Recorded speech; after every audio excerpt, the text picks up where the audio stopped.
Hi అండి. అందరికీ నమస్తే. Welcome back to our channel సుజీస్వర్.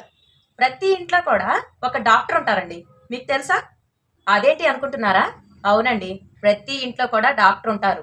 మనకు రోగం వస్తే తగ్గించే వాళ్ళు డాక్టర్. ఆ డాక్టర్ని మనం దైవంతో భావిస్తాం. అసలు మనకు రోగాలే రాకుండా చేయటానికి ప్రతి ఒక్కరి ఇంట్లో ఒక డాక్టర్ ఉంటారండి. ప్రతి ఒక్కరి ఇంట్లో ఒక వైద్యాలయం కూడా ఉంటుంది. ఆ డాక్టర్ ఎవరో కాదండి. మనకు ప్రతిరోజు వంట చేసేవాళ్లే పెద్ద డాక్టర్లు. ఆ వైద్యాలయమే మన వంటగదన్నమాట. మనకు రోగం వచ్చిన తర్వాత కాపాడే వాళ్ళనే మనం దైవంతో పోలుస్తున్నామే. మరి అసలు రోగాలే రాకుండా మనకు వంటగదిలో మన వంటింటి వైద్యాలయంలో వంట చేసి పెట్టే వాళ్ళని ఇంకా దేంతో పోల్చాలి? ఎవరితో పోల్చాలి? మీరే చెప్పండి. కుటుంబంలో ఆర్థిక బాధ్యతలు మోసే వాళ్ళకంటే కూడా ఆరోగ్య బాధ్యతలు మోసే వాళ్లే ఇంకా గొప్పవాళ్ళు. చాలా మంది వంట అంటే అదేదో సింపుల్ విషయంగా మాట్లాడతారు. కానీ ఆ వంట అనే దానిలో ఎంతో విలువ ఉంటుంది. ఒక కుటుంబ ఆరోగ్యం మొత్తం కూడా ఆ వంట పైనే ఆధారపడి ఉంటుంది. ఆ వంట చేసే మనిషి మీదే ఆధారపడి ఉంటుంది. మరి మీరు మీ కుటుంబ బాధ్యతను కరెక్ట్ గానే నిర్వర్తిస్తున్నారా? లేదా ఏదో చేశాంలే, వండాంలే, పెట్టాంలే అన్నట్టుగా చేస్తున్నారా? వంట చేసేవాళ్ళు అంటే ఏంటో ఇందాక నేను చెప్పాను కదా, మీకు చాలా బాగా అర్థమై ఉంటుంది మీరు ఏ స్థాయిలో ఉన్నారో. మరి ఆ స్థానానికి మీరు న్యాయం చేస్తున్నారా? అయితే మీరు న్యాయం చేస్తున్నారా లేదా తెలుసుకోవటానికి నేను ఒక 10 ప్రశ్నలు మిమ్మల్ని అడుగుతాను. చాలా సింపుల్ ప్రశ్నలండి, అదేదో కష్టమేం కాదు. అయితే ఈ 10 ప్రశ్నలలో కనీసం 8 ప్రశ్నల్లో మీరు పర్ఫెక్ట్ గా ఉన్నా సరే మీ కుటుంబ ఆరోగ్యం చాలా పర్ఫెక్ట్ గానే ఉంది అని అర్థం. 10కి 10 వస్తే ఇంకా బెటర్ అండి. కాకపోతే ఈ 8 కంటే కూడా తక్కువగా వస్తే మీ కుటుంబ ఆరోగ్యం కొంచెం మీ చేయి దాటిపోతుందని అర్థం అన్నమాట. మీ కుటుంబం ఏ స్థాయిలో ఉందో, ఎటువంటి కేటగిరీలో ఉందో ఒక్కసారి చెక్ చేసుకోండి. ఆ క్వశ్చన్స్ ఏంటో నేను అడుగుతాను, మీకు మీరే ఆన్సర్ చేసుకోండి. అందులో నెంబర్ 1, కళాయిలో అవసరమైన దానికంటే కూడా ఎక్కువగా ఆయిల్ పోసేసి ఆ ఐటమ్స్ చేసి పక్కన పెట్టిన తర్వాత అదే ఆయిల్ని మళ్ళీ కూరల్లోకి, టిఫిన్స్ లోకి, దోశ మీదకి ఇలా యూజ్ చేస్తూ ఉన్నారా? ఇలా చేస్తే ఖచ్చితంగా మీ కుటుంబ ఆరోగ్యాన్ని మీరు దెబ్బతీసినట్టేనండి. ఇందులో ట్రాన్స్ ఫ్యాట్స్ అనేవి ఎక్కువగా ఉంటాయి. ఇలాంటి ఆయిల్ ని అస్సలు యూజ్ చేయకూడదు. అవసరమైన వరకే మీరు వాడుకోవటాన్ని అలవాటు చేసుకోండి. కొంచెం ఆయిల్ ని తగ్గించుకోండి. ఎంతవరకు అవసరమో అంతవరకే వాడుకొని ఎప్పటికప్పుడు ఆయిల్ ని రీఫ్రెష్ గానే వాడుతూ ఉండండి. ఇలా ఆయిల్ ని మాటి మాటికి రీహీట్ చేయటం వల్ల క్యాన్సర్ వచ్చే అవకాశం ఉంటుంది. ఇక నెంబర్ 2, టైం సేవ్ అవుతుందని చెప్పి రేపు చేసుకునే వంట కోసం, రేపు చేసుకునే కర్రీస్ కోసం ఈ రోజే కూరగాయలు కట్ చేసుకుని ఫ్రిడ్జ్ లో పెట్టేసుకుంటూ ఉన్నారా? ఇలా అస్సలు చేయకండి. ఇలా ముందు రోజే మీరు కూరగాయలు కట్ చేసుకొని పెట్టుకోవడం వల్ల అందులో ఉండే న్యూట్రిషన్స్ అన్ని కూడా దెబ్బతింటాయి. వెజిటబుల్స్ ని ముందే కట్ చేయడం వల్ల దాంట్లో ఉండే న్యూట్రిషన్స్ వాల్యూస్ అన్ని కూడా మెల్లిగా తగ్గుతూ వస్తాయి. ఇలాగే వీటిని ఫ్రిడ్జ్ లో స్టోర్ చేసుకోవటం వల్ల ఫంగస్ అనేది వీటికి ఎక్కువగా అటాచ్ అయి ఉంటుంది. ఇంకా నెంబర్ 3 అండి, మీ ఇంట్లో ఎక్కువగా టీ కాఫీలు తాగే వాళ్ళు ఉన్నారా? అయితే వాళ్ళు మాటి మాటికి టీలు కాఫీలు అడుగుతున్నారు. ఎక్కడ ఎన్నిసార్లు పెడతాంలే అని చెప్పి ఒకేసారి టీని కాఫీని ప్రిపేర్ చేసి పెట్టి వాళ్ళు అడిగినప్పుడల్లా మాటి మాటికి వేడి చేసి ఇస్తూ ఉన్నారా? ఇలా అస్సలు చేయకండి. అసలు ఈ టీ కాఫీలు అనేవి చాలా దూరంగా ఉంచాలి. కానీ ఎవరైనా ఇంట్లో తాగే వాళ్ళు ఉంటే ఒక్కసారి లేదా 2 సార్లు లిమిట్ గా కొంచెం మోతాదులోనే ఇవ్వండి. మీరు చిన్న గ్లాస్ లో ఇవ్వటం అలవాటు చేయండి. చిన్న గ్లాస్ లో నిండుగా పోస్తే వాళ్ళకు కూడా తాగిన ఫీలింగ్ ఉంటుంది. మీరు ఎంత గ్లాస్ లో మీరు కొంచెం ఇచ్చినా కూడా ఏదో కొంచెం టీయే తాగుతున్నాం, టీ కొంచెం కాఫీయే తాగుతున్నాం అన్న అపోహలో వాళ్ళు ఉంటారనమాట. ఇలాంటి అపోహలను మార్చడానికి గిన్నెల్లో కూడా మోతాదుని మార్చుతూ ఉండాలి. మీరిచ్చే గిన్నెలను బట్టి, గ్లాసులను బట్టి కూడా అవతల వాళ్ళ మైండ్ సెట్ ఉంటుందన్నమాట. ఒకేసారి టీ కాఫీ పెట్టేసి ఇలా మాటి మాటికి వేడి చేయడం ద్వారా అందులో ఉండే బ్యాక్టీరియా అంతా బయటకు వచ్చేస్తుంది. మన కడుపులోకి వెళ్ళిన తర్వాత మన స్టమక్ లో అసిడిటీస్, గ్యాస్ట్రిక్ సమస్యలు చాలా ఇబ్బంది పెడతాయండి. భోజనం చేసిన తర్వాత చాలా మందికి టీ కాఫీ అలవాటు ఉంటుంది.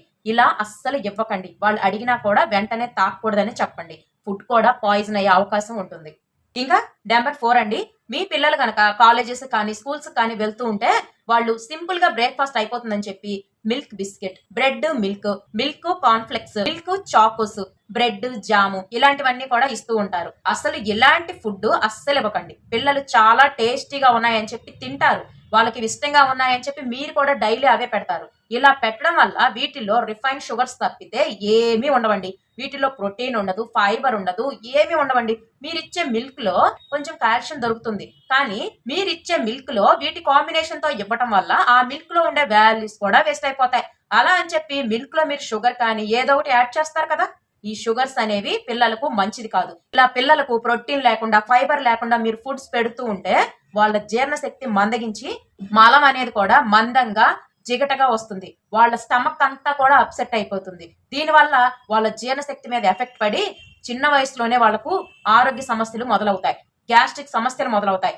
వీళ్ళ జీర్ణ వ్యవస్థ సరిగ్గా లేకపోతే వీళ్ళల్లో ఎనర్జీ లెవెల్స్, యాక్టివ్ లెవెల్స్ తగ్గిపోయి రోజంతా కూడా డల్ గా ఉంటారు. ఇది వాళ్ళ చదువుపై కూడా ప్రభావం చూపిస్తుంది. మీరిచ్చే హెల్దీ ఫుడ్ మీదే వాళ్ళ డే అంతా ఆధారపడి ఉంటుంది అన్న విషయాన్ని మాత్రం మర్చిపోకండి.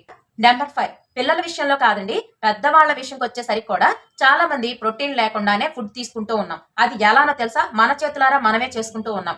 మినప్పప్పు కానీ, పెసరపప్పు కానీ, ఇలా పొట్టు లేని పప్పులు వస్తూ ఉన్నాయి కదా, వాటిని యూజ్ చేస్తూ ఉన్నాం. సింపుల్ గా అయిపోతుంది కదా, వెంటనే 1 గంట నానితే సరిపోతుంది కదా అని సింపుల్ వేని ఎంచుకుంటూ ఉన్నాం. ఫైబర్ లేని ఫుడ్స్ తీసుకోవటం వల్ల ఇన్సులిన్ అనేది స్పైక్ అయిపోయి మనకు షుగర్స్, బీపీ కంట్రోల్ లేకపోవటం ఇలాంటివన్నీ వస్తూ ఉంటాయి. బాడీకి ప్రోటీన్స్, మినరల్స్ అందించడం అనేది చాలా ఇంపార్టెంట్ అండి.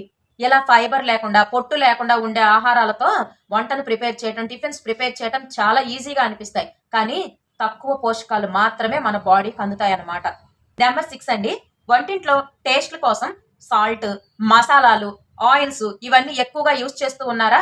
మేం చేసిన ఫుడ్ కూడా బయట ఫుడ్ లా టేస్ట్ రావాలని చెప్పి బయట వాళ్ళు వాడే ఇంగ్రీడియంట్స్ మీరు వాడుతున్నారా? ఒక్కటి గుర్తు పెట్టుకోండి, బయట వాళ్ళది బిజినెస్ మైండ్, కానీ ఇంట్లో వాళ్ళు బిజినెస్ మైండ్ తో వంట చేయకూడదండి. వాళ్ళ ఆరోగ్యాన్ని దృష్టిలో పెట్టుకొని మాత్రమే వంట చేయాలి. బయట వాళ్ళదేం పోతుందండి, ఇవన్నీ వాడి వాళ్ళ బిజినెస్ ని డెవలప్ చేసుకుంటారంతే. ఆ టేస్ట్లన్నిటిని మనకిచ్చి మనకొక డ్రగ్ లాంటి దాన్ని పంపిస్తూ ఉంటారు. వాళ్ళు వాడే ప్రిజర్వేటివ్స్ అన్ని కూడా మనకు డ్రగ్ లా పనిచేస్తాయి. అవి బయట వాడటమే మంచిది కాదు. మళ్ళీ వాళ్ళు వాడారు, టేస్ట్ పెరుగుతుంది అని చెప్పి ఇంట్లో వాడి మన వాళ్ళపై ప్రయోగాలు అస్సలు చేయకండి. నెంబర్ 7 అండి, ఎక్కువ ఆహార పదార్థాలను ప్రిపేర్ చేసి, అంటే క్వాంటిటీని ఎక్కువగా చేస్తూ ఉంటారు అవసరమైన దానికంటే కూడా. ఎందుకంటే రేపు తినొచ్చులే, ఫ్రిడ్జ్ లో స్టోర్ చేసుకుంటే ఉంటాయిగా అన్న ఆలోచనతో చేస్తారనమాట. ఈ ఆలోచన అసలు చేయకండి. ఏ రోజుది ఆ రోజే కంప్లీట్ అయ్యేలా చూసుకోండి. ఇలా మిగిలిపోయిన ఆహారాలను ఫ్రిడ్జ్ లో పెట్టుకొని మళ్ళీ రీహీట్ చేసుకొని తినటం ద్వారా అందులో విషం అనేది రిలీజ్ అవుతుంది. ఇలా అస్సలు తినకూడదండి. ఇది అసలు మన హెల్త్ కి మంచిదే కాదు. నెంబర్ 8, కలర్ఫుల్ గా కనిపించాలి అని చెప్పి ప్లాస్టిక్ బాక్సుల్ని, ప్లాస్టిక్ కంటైనర్స్ ని, ప్లాస్టిక్ స్పూన్స్ ని, ప్లాస్టిక్ ప్లేట్స్ ని, ప్లాస్టిక్ బౌల్స్ ని ఎక్కువగా యూజ్ చేస్తూ ఉంటారు. ఇవి చూడటానికి కలర్ఫుల్ గానే ఉంటాయి, కానీ ఇలాంటి వాటిల్లో ఆహార పదార్థాలు స్టోర్ చేయడం అస్సలు మంచిది కాదు. అలాగే వేడి వేడి ఆహారాలు కూడా వీటిల్లో ఉంచడం అస్సలు మంచిది కాదండి.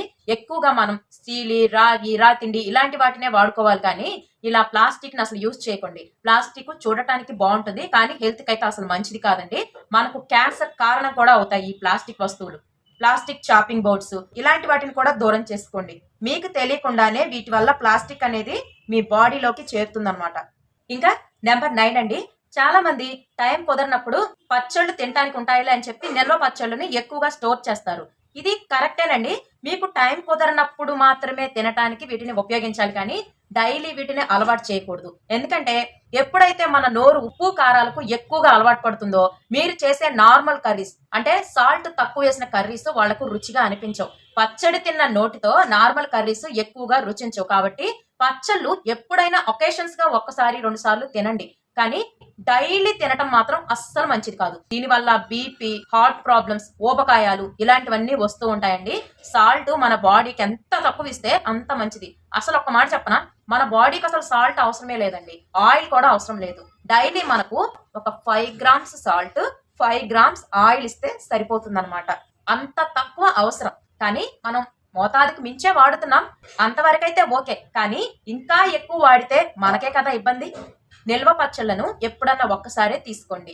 అదే డైలీ అలవాటుగా మాత్రం మీ ఇంట్లో వాళ్ళకు అలవాటు చేయకండి. దీని వల్ల వచ్చే ఇబ్బంది ఏంటో అర్థమైంది కదా. ఇలా చేయటం వల్ల మీరు ఏ వంట చేసినా కూడా వాళ్ళకు టేస్ట్ గా అనిపించదు. ఎప్పుడు కూడా కారాల మీదే డిపెండ్ అయి ఉంటారు. టిఫిన్స్ లో కూడా చాలా మంది కారాలకే ఎక్కువ ఇంపార్టెన్స్ ఇస్తారు. రోటి పచ్చడి, కొబ్బరి పచ్చడి, కొబ్బరి చట్నీస్ ఇవన్నీ కూడా అలవాటు చేయండి. ఇంకా నెంబర్ 10 అండి, చాలా మంది ఇంట్లో మైదా, పంచదారను ఎక్కువగా వాడతారు.